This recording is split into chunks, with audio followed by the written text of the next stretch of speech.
Mark has started building plastic model airplane kits around age 7.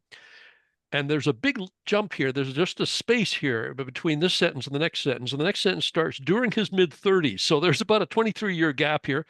A Christmas gift of a train set from his mother got him back into modeling, but this time modeling trains. And I'd love to get into a conversation with Mark about how he got his mother to buy him a model train when he was in his mid 30s. My mother would have had a fit. Um, Mark's first exposure to narrow gauge occurred in 1978 when he rode the Durango in Silverton for the first time. He began modeling in SN3 in the late 90s when he joined a small group building a portable layout in SN3. He continues to model in SN3 today. Mark is NMRA Master Model Railroader number 725. Mark, I understand you're going to give us some information on modeling scale cars. That's the plan. So I call this Hot Wheels to Real Wheels. So for those of you who model in S scale or SN3, as I do, you can find that coming across period appropriate vehicles can be a bit of a challenge. But by stripping and repainting, you can create realistic models for your layout. This is especially helpful for those of us who do model in S scale. Here's a good example. These are what I call the Dick Tracy series cars. Ertl imported these, best as I can tell, in the mid to late 90s. You can still occasionally find them on eBay.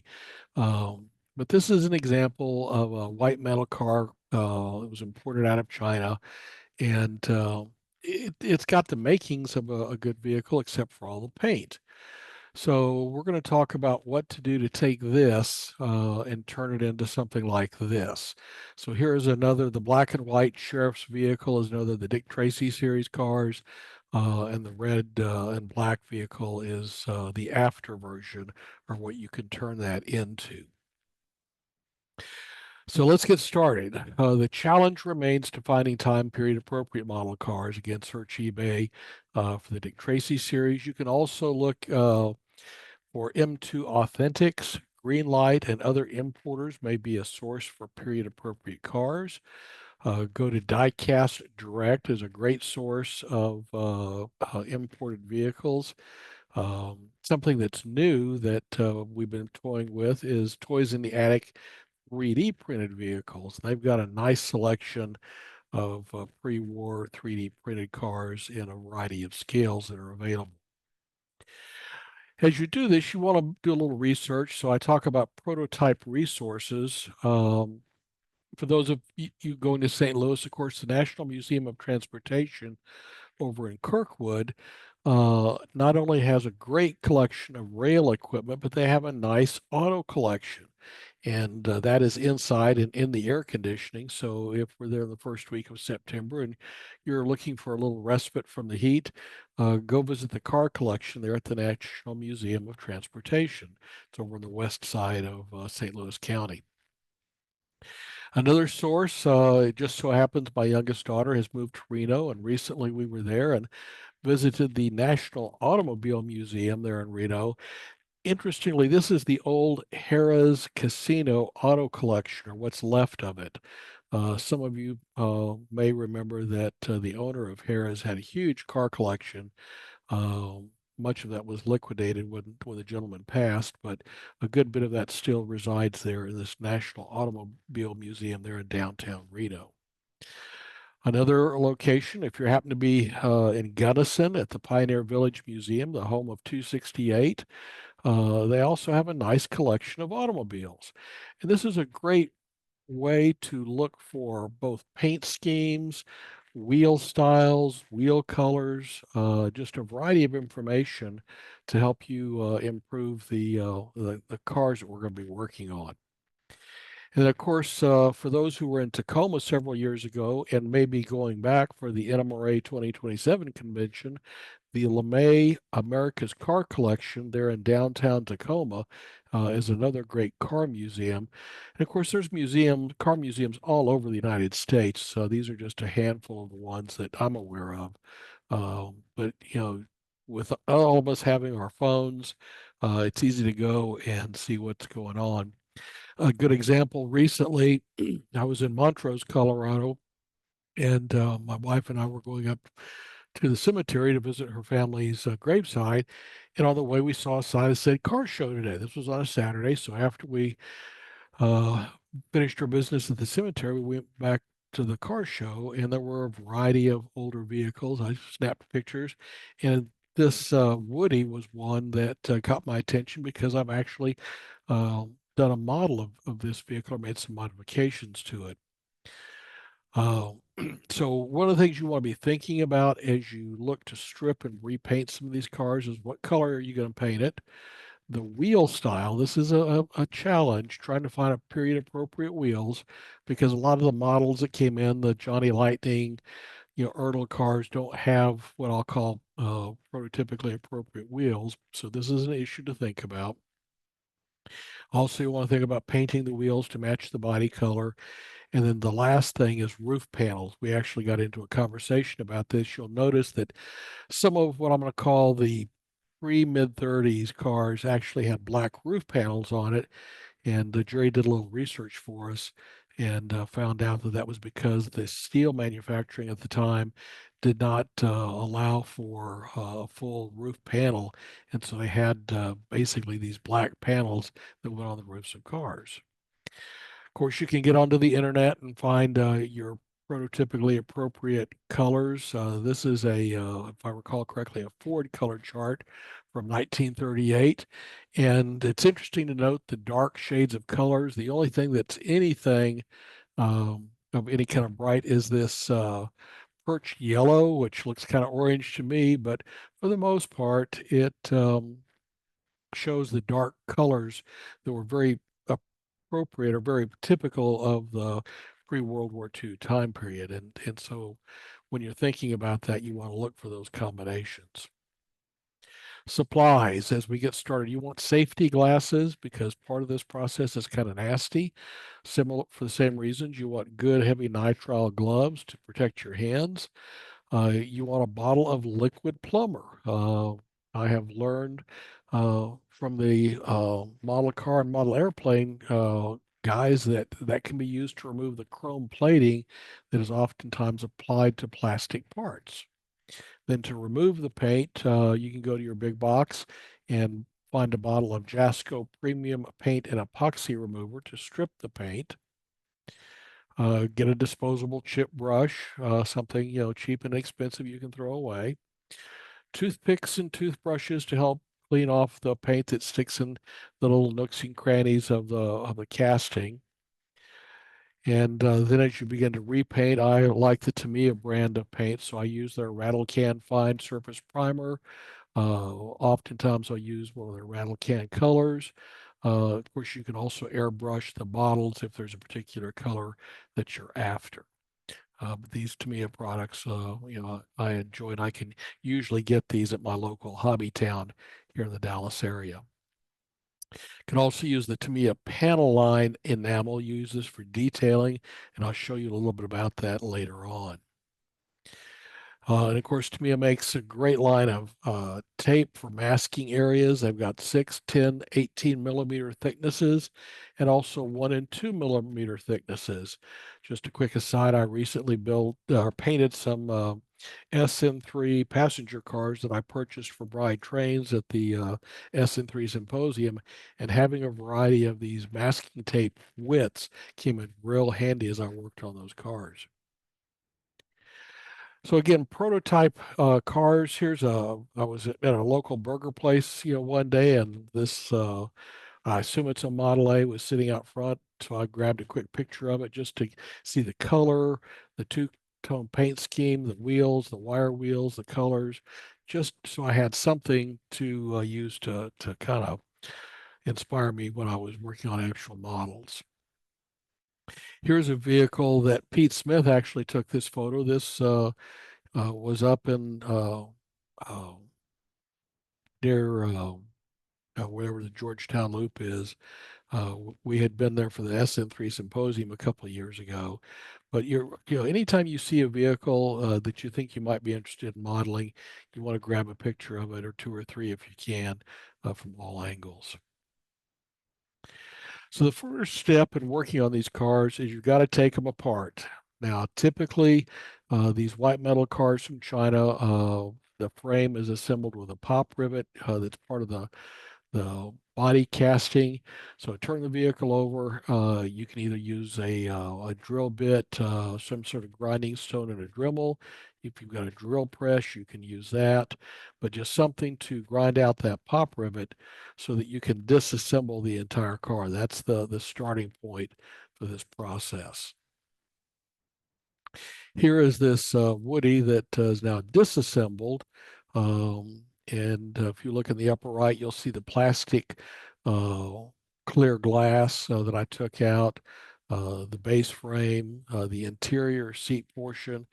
And in this particular case, I was working to make some modifications to this vehicle. It had a surfboard attached to it.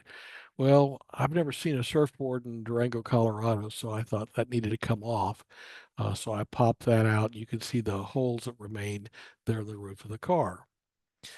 So I took the some styrene rod, plugged the holes, uh, glued it in place, and then cut the rod off, and then sanded that until I got it to the smooth level of smoothness I was looking for. Then I talked about masking tape. So you can see I masked the heck out of this thing, covered it all up, and used a rattle can for the black to get a nice flat color for that roof panel that was on top. Here's another vehicle I had started, again, disassembled. You can see the plastic clear uh, glass parts there in the background, the wheels up there that I've taken apart. And this is a type vehicle, if you look at the chassis or the uh, grill headlight assemblies, those typically come in this one piece of casting. But if you put those in some liquid plumber, you can strip off that garish chrome plating that will put on these things and then repaint with a more scale appropriate paint thickness and whatever color you might want to paint.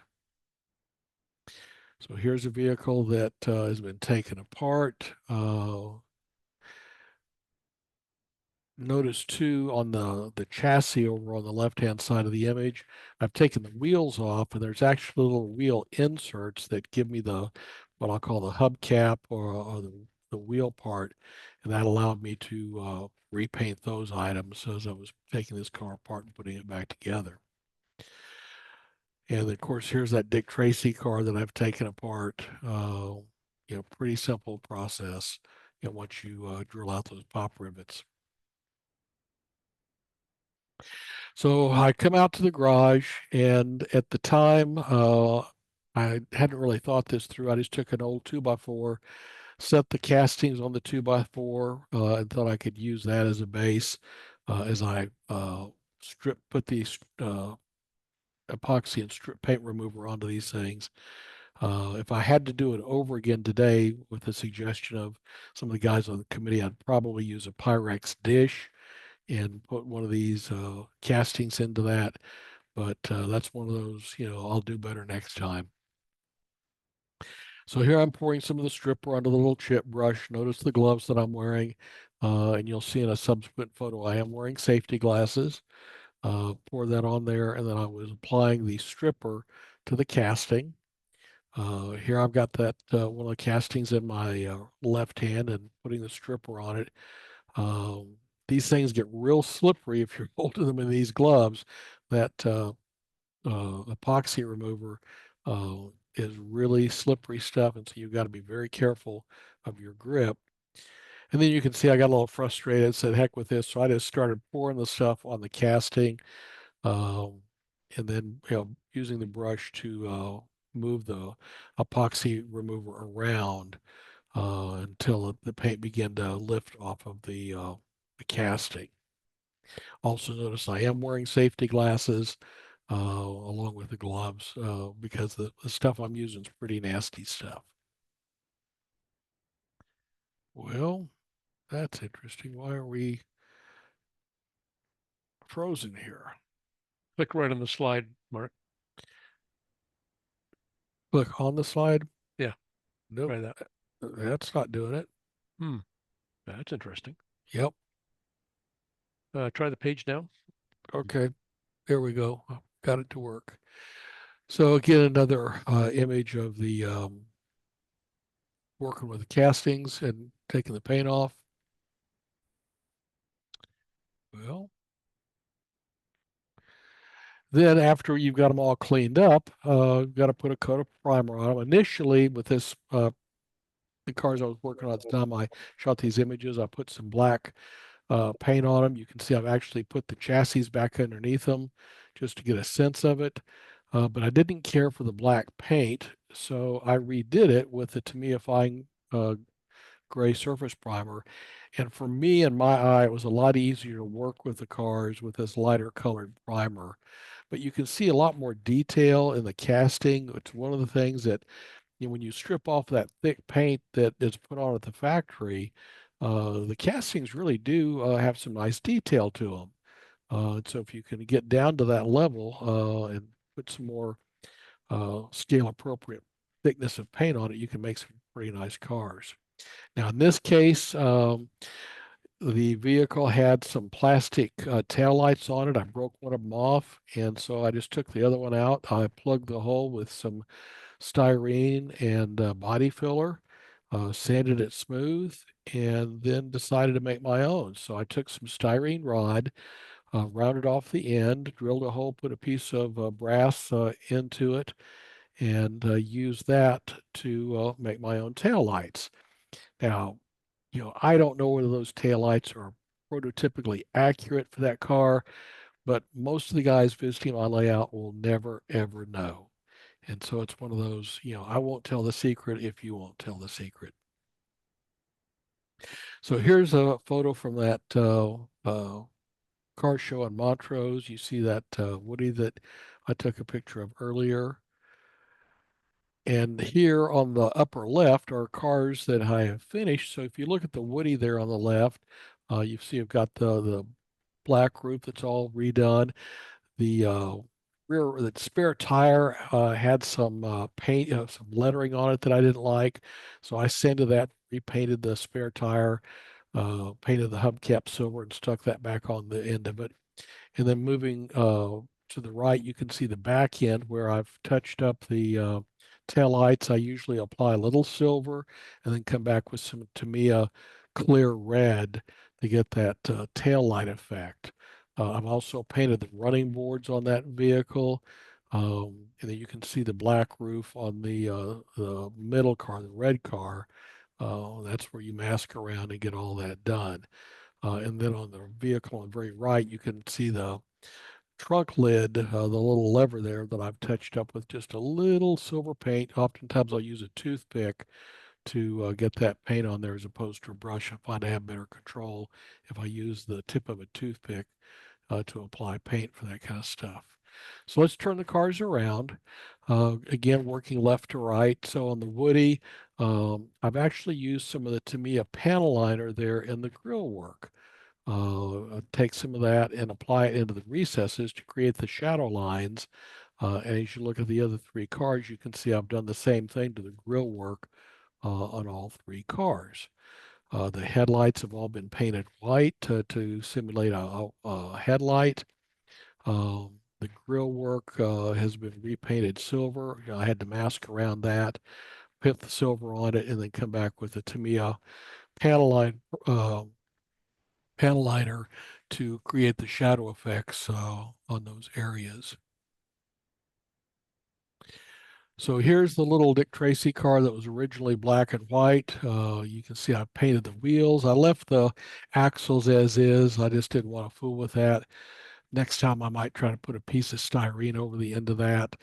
So I've got a surface for the hubcap, put the glass back in, and you can make a pretty nice little period appropriate vehicle from something that was basically a toy to begin with. And again, it's a 164 scale import, so I've got a nice little S scale vehicle for my layout.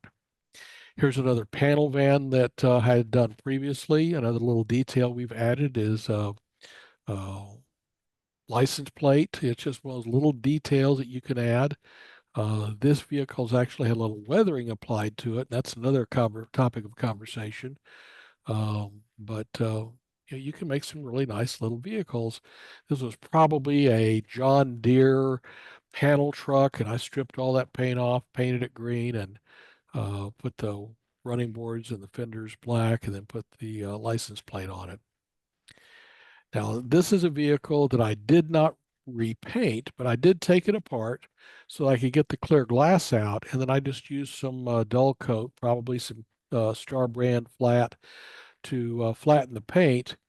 I did paint the wheels, the wire wheels on this little truck, painted them red, and also painted the white wide wall tires, put the license plate on it, and then applied a little weathering to the car, thinking that a pickup truck's going to be going down a dusty road. It'll pick up a little dust.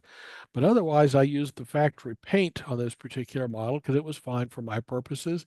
I just needed to flatten it and avoid putting the flat on the clear glass or the plastic. So that's why I had to take it apart and get that out while I worked on the rest of the vehicle. Here are a couple of vehicles that I had stripped and repainted. These are from the UK, from Great Britain. Come in a white box. I can't think of the brand off the top of my head. But again, stripped, repainted in a red, so I could make Texaco fuel haulers from my little Texaco fuel supply that I have on my layout. And of course, you can see the license plates that I applied. Um, to the vehicle. Just a little detail that adds a lot of character when you're doing stuff like this. And then here's another vehicle, got a New Mexico license plate on it. One thing I tried on this particular vehicle, if you look at the left front tire, you'll see it's cocked out a little bit. In this particular case, I tried to bend the rod, steel rod that hold that the wheels attached to. I tried to bend that so that the vehicle looked like it was turning a little bit, just to give this a little bit more character to it. But otherwise, just like the others, taken apart, stripped, repainted, and there you go. Here is another vehicle I did not repaint, but I did take it apart, pulled the glass out, applied flat, then also used a lot of panel liner around the hood, around the vent there, and the pillar in front of the door. I may have gotten a little carried away with it, but it was just kind of a experiment. But the main thing is I flattened the gloss yellow on this so that it didn't look so garish and toy-like. Now, here's the first of the 3D printed cars from Toys in the Attic. I think this is a 37 Chevy Coupe. The shell is a separate part. It's got a floor in it. The wheel pieces are really nicely done, 3D printed. They have nice lines on the tires to help you as you're painting the white walls. Um, the only downside to this particular model is they don't provide any plastic or clear plastic for the windows.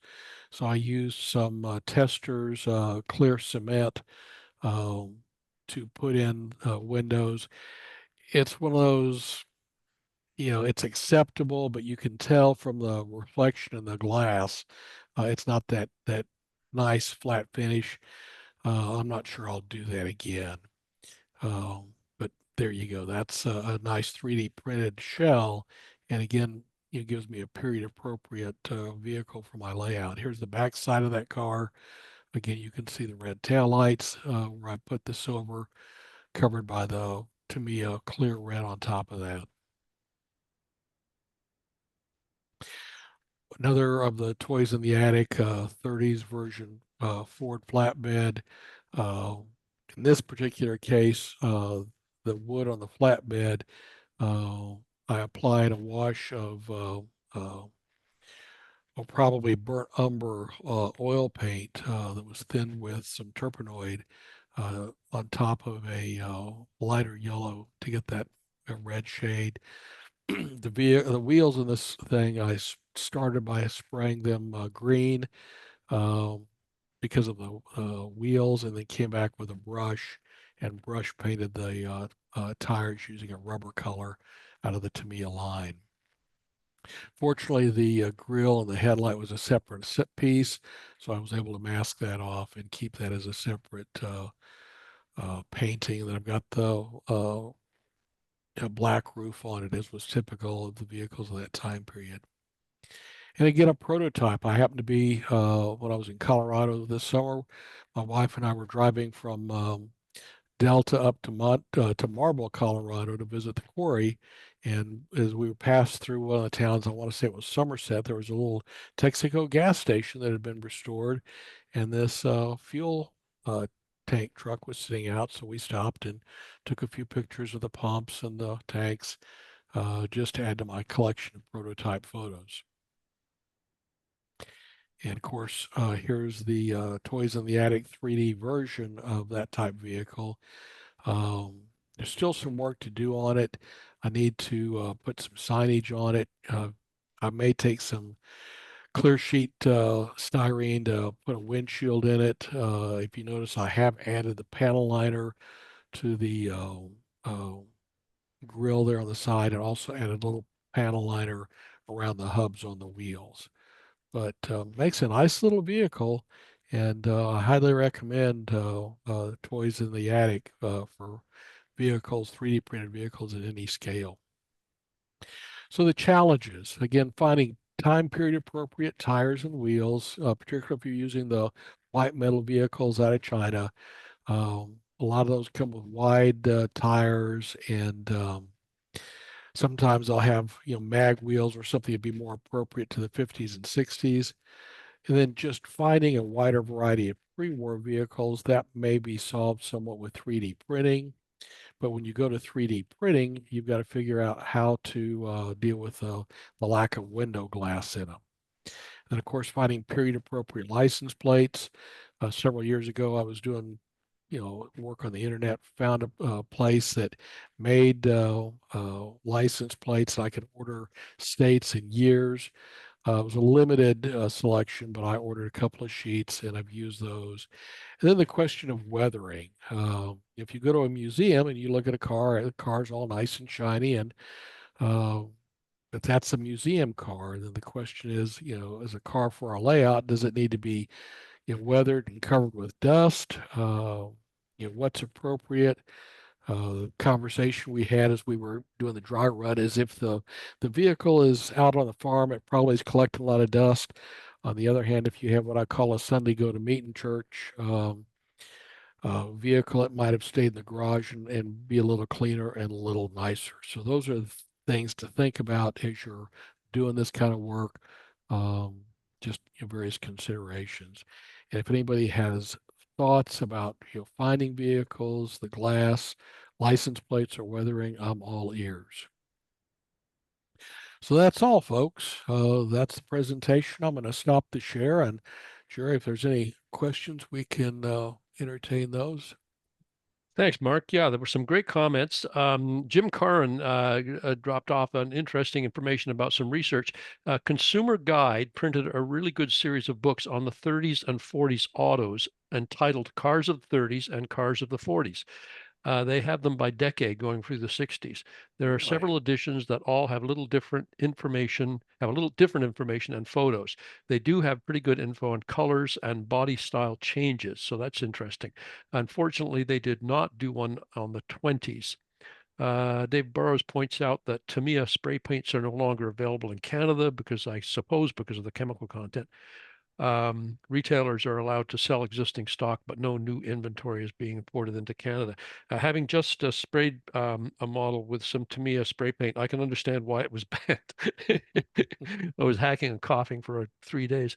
Bill Hobbs, let me add the Nethercutt Museum in Selmar, California, near LA. Also a collection of theater organs. um, Jim Curran again. Johnny Lightning has done some 1930s autos in 164th, as well as a couple of early 40s and a 1929 Ford truck that might be helpful. We'll need some refinishing too. They are run as limited runs. Chuck is asking, where do you get license plate drawings and pictures? I stumbled across a guy on the internet. I couldn't tell you who it was. It's been several years ago. Um, but I was just looking for license plates, and then one thing kind of led to another, and I chased a rabbit down the hole and found this guy who would print small S, and actually was doing it in S scale, as I recall, but I can't remember where. So um, sorry, I can't give you a good answer. Yeah, I would think a decal guy might be a good sorry, decal guy might be a good source for plates. Yep. I found some. I was doing some Ontario. I'm modeling Ontario, so I doing some Ontario plates, and I did find some online, which I was able to shrink down and print. Um, Jim Kern, microscale crystal clear can be used to make clear windows. You take a toothpick and run it around the edges and draw it across diagonally, and that's a good comment, Steve. Jim, I've done that as well, and I think that would work. Especially in S and HO, O scale, it's this the size gets to be a little bit of a problem. My only issue with that was I didn't find that it lasted a really long time. It was okay. It looked pretty good. It good looked in photographs, but it didn't have a huge amount of long-term life. Steve Hollenbach, great presentation.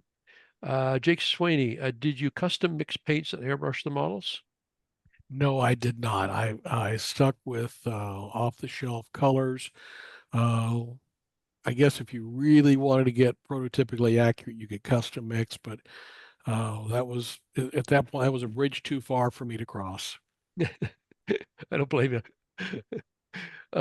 Scott Baker, some have used gallery glass to fill large windows, but not sure about an S-scale windshield. I'm not familiar with that product. Anybody know Yeah, what that is? I don't Yeah. know gallery class. Hmm. Well, I think that's it. Mark, Okay, thank you so much. It you're was welcome. really interesting. And even though it wasn't the right scale for me, I picked up some good information. So that's good.